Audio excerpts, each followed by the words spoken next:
My name was Janet. Standing outside that door, I was about to witness a betrayal. Steve, I need you to tell her yourself. Her or me. Make your choice. Don't mention her name. Not now. Isn't she just an adopted daughter? What's so great about her? Don't bother. He is just a man. Take him if you want him. Janet, it was Jocelyn who seduced me. I was just momentarily confused. I don't want something that Jocelyn has touched. Steve, let's break up. Who do you think you are? He dumped you, bitch! What's all this noise so late at night? You're about to get engaged. How could you be with another man? I'm pregnant! The child is Steve's. I can't marry anyone else. Unfilial daughter! Bernie, why are you yelling at Jocelyn? Janet is also a daughter of the Lind family. Let her marry into that house instead.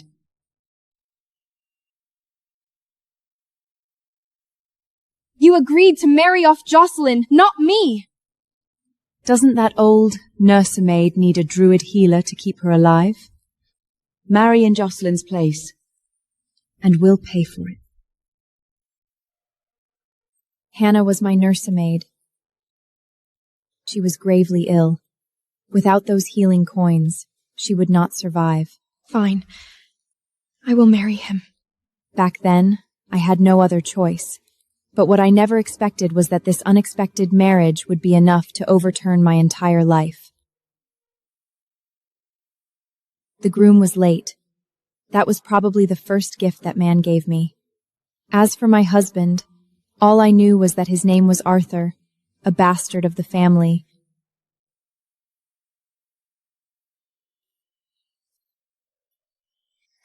Why hasn't the groom arrived yet? Clearly, he doesn't give a damn about Janet.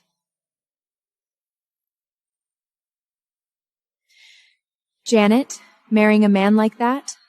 Looks like you're in for a rough ride.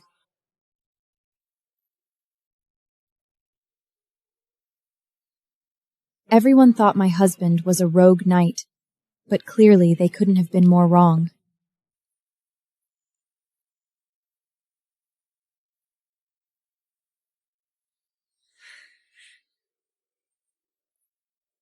Are you the groom's older brother? The wedding hasn't started yet. You must be the bride? I'm Arthur.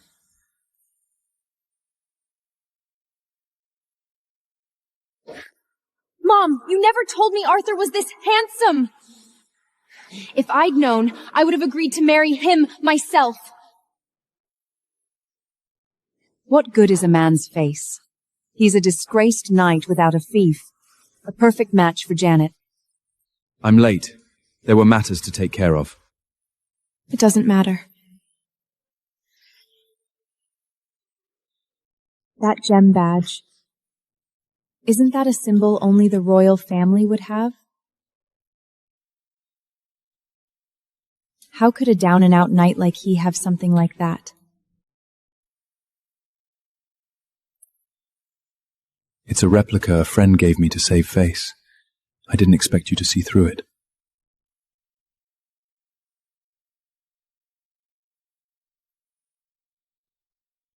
I heard Miss Lind is a socialite. How come you blush just talking to a man? Since the groom is here, let me introduce you. This is my fiancé, Steve. If you ever run into trouble, you can ask him for help. That's a nice introduction. But your fiancé last week wasn't him. Will you change again next week? I will no longer back down again and again. From now on, I will live only for myself. After the wedding, Arthur took me home, a farmhouse on the border.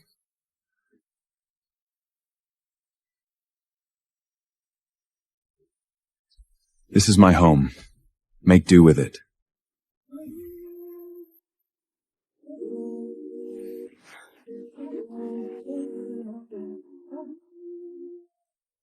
It's been a long day. Do you want to wash up first? I wasn't ready to face this so-called husband of mine. You go first. I'll look around. Relax. I won't bite. I'm not nervous. I know you didn't want this. Neither did you. Then in public, we are husband and wife. In private, we stay out of each other's way. Fine by me. Arthur, heard you married the Ling lady. Let us see the bride.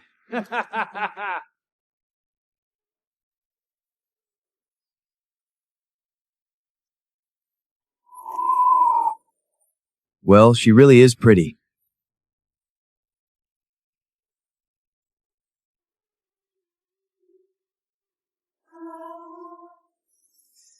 Patrol knights breaking into a home at night? That's enough to get you dismissed. Should I ring the bell? You're ruthless. Let's go.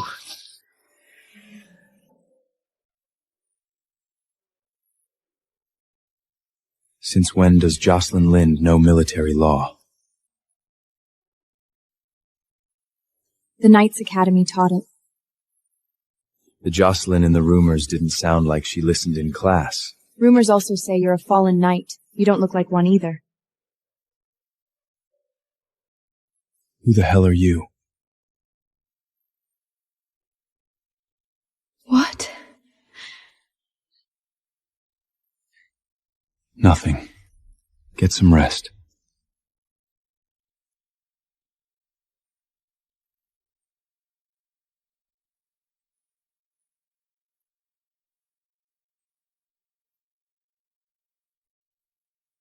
This was not something an ordinary fallen knight should have. Searching your husband's things on your wedding night isn't a good habit either.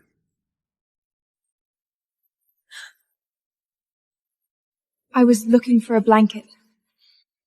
The blanket is on the bed, the map is not. Why would a knight without a fief have a defense map? And why would a vain Ling lady know how to read one? Relax. It isn't for rebel. Then what is it? Something that keeps people alive. There's only one bed. You take the bedroom. I'll sleep on the bench. Is that proper? It's our wedding night. If you want, we can share it. That's not what I meant. Then what did you mean?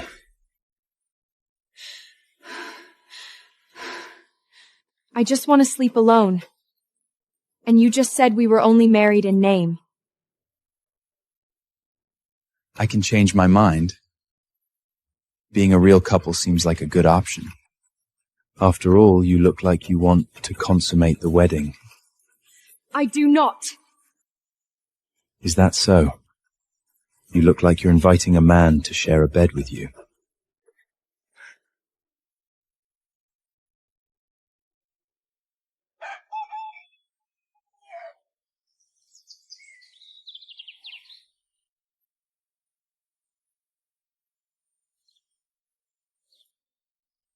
Okay, I'll admit it. You're actually pretty handsome when you're asleep.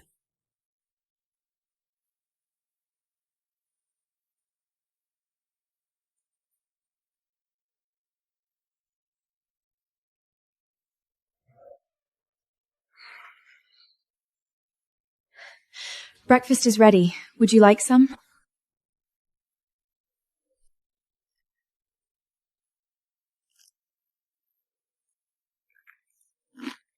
It's delicious. It tastes just like what my mother used to make for me when I was a child. You flatter me. Please wash the dishes after you finish. I have something urgent to deal with today.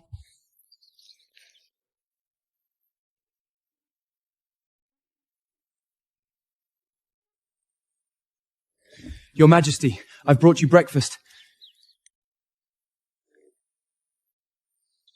Oh, great King of Knights! You're not seriously planning to stay married to this woman and live a normal life, are you? Good timing. You go wash the dishes. Didn't you send me to investigate? Jocelyn Lind is a promiscuous and foolish woman. You were only pretending to be poor to get rid of her, but now you. Prepare some jewelry. We're going to her place later. She went back to Lingkeep alone. It won't go smoothly. Yes, Your Majesty.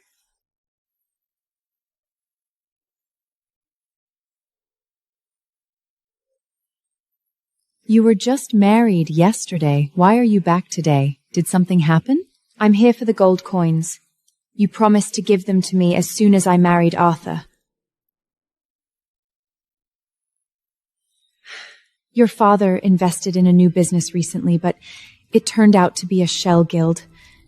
We can't come up with that many all at once. Janet, please try to understand.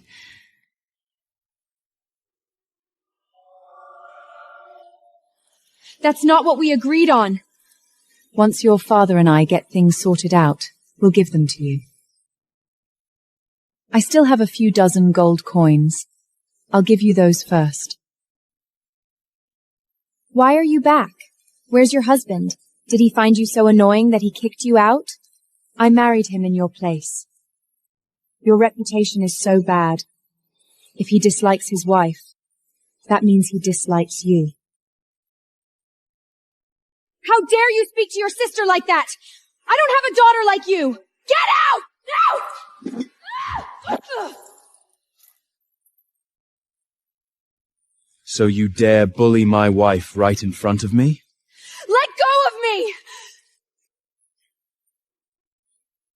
I bet he's here to borrow money too. We don't have a single coin to give. What are you doing here? I had intended to bring some gifts for your family. But I hear you don't even acknowledge her as your daughter. So I suppose these gifts are unnecessary now. Who do you think you're fooling playing the rich man? What good could a down-and-out knight like you possibly have? Exactly. Even if you wanted to give us something, we wouldn't want it.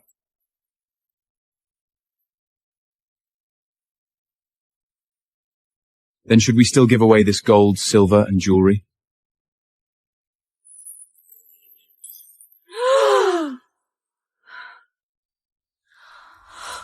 Are you crazy? Using fake goods to trick them? They'll definitely find out.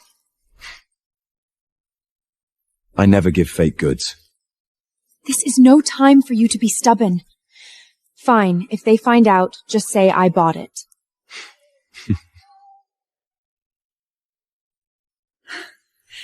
Arthur, we're family now. You don't have to bring gifts when you come. Besides, these are too valuable. How could we accept them?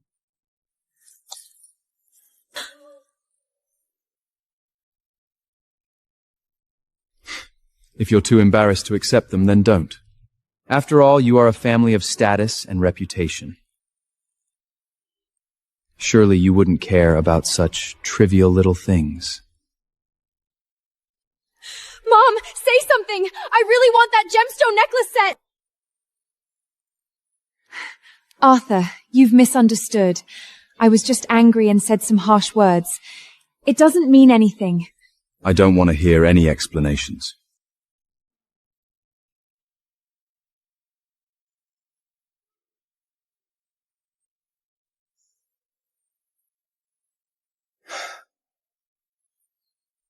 Why didn't you tell me you were going to see your parents? I didn't plan on visiting them. I just happened to pass by. Did you hear our conversation? I only heard your mother say she didn't have a daughter like you. Did she say anything else?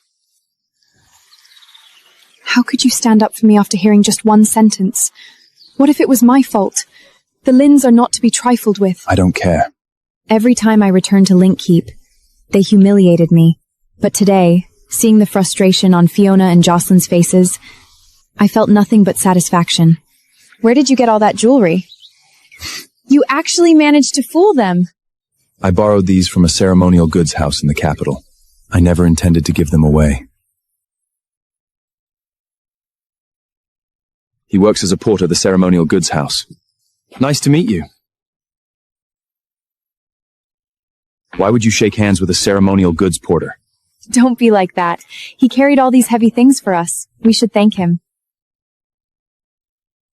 I didn't expect a ceremonial goods house to be so considerate, even sending one to carry the goods. Nothing's broken, is there? How many gold coins would we have to pay if anything was damaged? Don't worry about damages. You can return them to us anytime.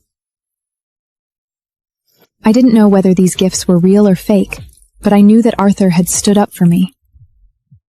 The secrets he carried seemed far more than I had imagined, and I didn't know whether getting close to him meant good fortune or the beginning of another disaster. After returning from Linkkeep, I started looking for work. I couldn't count on Fiona's gold coins anymore. Hannah's druid treatment fee. I had to earn it myself. I had majored in tactical deduction and rune and weaving at the Knights Academy, graduated with top grades. But because I had to take care of Hannah, I was only now starting to look for a job. A carrier pigeon landed on the windowsill. I untied the message tube and shook out a black invitation. The Knights Guild. It had been founded by the Round Table Knights and was directly led by the King of Knights. It was the sole benchmark of chivalry across the entire continent. How can the Nature's Protection rune, blessed by druids, maximize its defensive effects? That's not a question a novice knight could answer. But I've heard the Knights Guild's assessments have always been rigorous. Maybe this level of difficulty is normal. Time to start answering, Janet. I bent over the desk and wrote swiftly. I walked into the stone building of the Knights Guild. In the center of the hall, the Holy Grail and the sheath of the sword in the tome were enshrined, truly worthy of the Knights Guild, even more magnificent than I imagined. Your Majesty, we never expected you to come today. What an honor for us. Your Majesty? Could he be the King of Knights? Janet, come in for the interview. A man and two women sat across the long table, dressed in formal robes. Our interviewer, Elaine Sellers, graduated from the same Knight Academy as you. Elaine did go to the same academy as me, but that wasn't good news for me, because the upperclassmen she once liked had feelings for me. Miss Lind, your resume is impressive, but we are looking for more experienced knights. Where is the examination scroll we sent you earlier? I took the parchment from my bag and handed it to the interviewers. The male interviewer took it, flipped through a few pages, and frowned. Elaine, did you send her the wrong scroll? This one isn't for new recruits. If Ms. Lind is capable enough, she should have been able to solve it. Miss Sellers is right. Please see how I fared.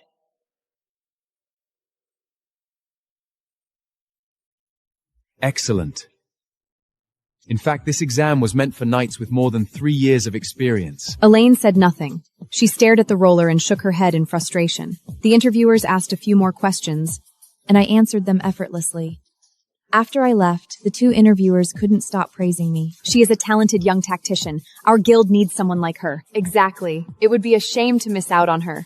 Elaine tossed my resume aside, her eyes blazing with anger and disgust. She is not right for the Knights Guild. What do you mean by that? You gave a new recruit an advanced exam, she solved it, and now you say she's not suitable? She picked up the discarded resume and leafed through it. Janet Lind, graduated top of her class at the Knights Academy. Her mentor's letter said, once in a decade talent. Do you have some personal grudge against her? Her reputation at the Knights Academy was already bad. She specialized in stealing other people's crushes. The Knights Guild never accepts those with despicable hearts. Then we really can't hire her. She's just a new recruit anyway. Rejecting her is no big deal. The interviewers threw my resume and test papers into the wastebasket. A carrier pigeon landed by the bedside of the farmhouse. I took the letter off, my face full of disappointment.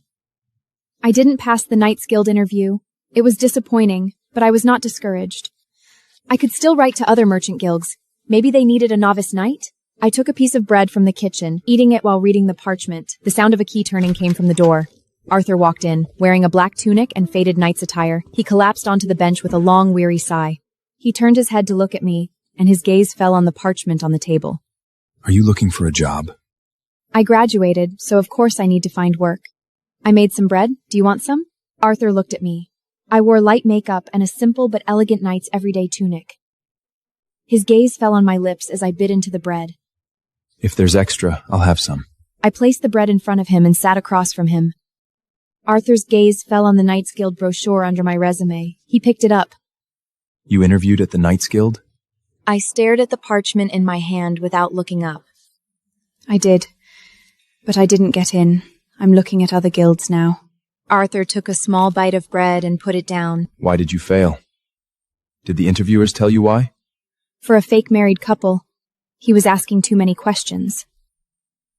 Maybe it was just bad luck. One of the interviewers was an alumna from my night academy. She's held a grudge against me for a long time. Probably she didn't want to hire me. Arthur's expression darkened. He nodded and said nothing more. I continued reviewing guild information and organizing materials for the next day's interviews. Then I stretched and looked around the small farmhouse. It was cluttered, decorative pieces piled haphazardly on shelves, a few old newspapers and withered flower pots on the windowsill. This place felt like a temporary shelter, not a home at all. But since I was going to live here, I couldn't stand the mess. I began tidying up. As I held a thick stack of old newspapers in my arms, I glanced at Arthur, who was sleeping on the bench. Strange. He always gives me a familiar feeling.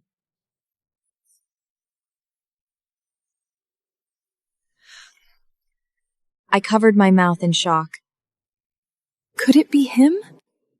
Arthur opened his eyes.